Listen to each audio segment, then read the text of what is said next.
In this study, we're continuing to look at chapter 4, verse 18 to verse 28 of Exodus.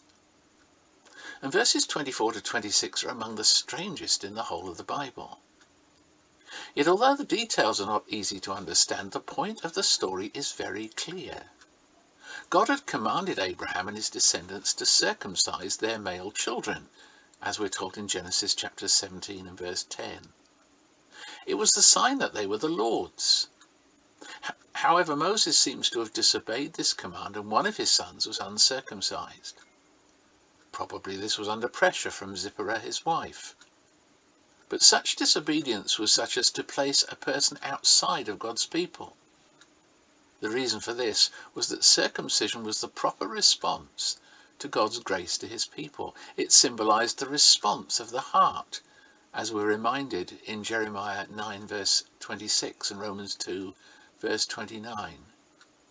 Thus, if God must punish disobedient Pharaoh, he must also punish Moses. In this way, God sought to teach Moses that no one has a right to claim the privileges of God's people unless he or she is obedient to God's commands.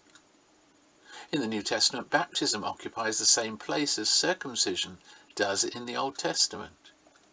The proper response to God's display of love in Jesus is faith and baptism.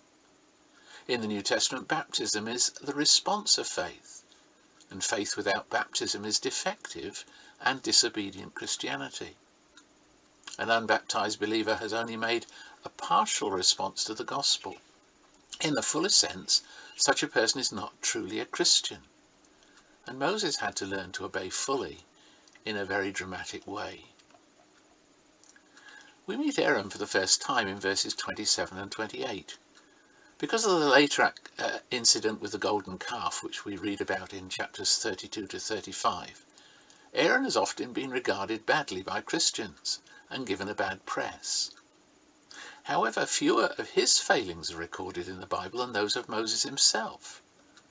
Certainly we need to notice that when God spoke to him, he was immediately obedient. This was so even though Moses was his younger brother, and Aaron may have already been an important leader among the people of Israel.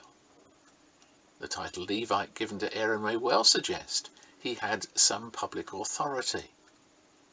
Nevertheless, Aaron was willing to be Moses' spokesperson.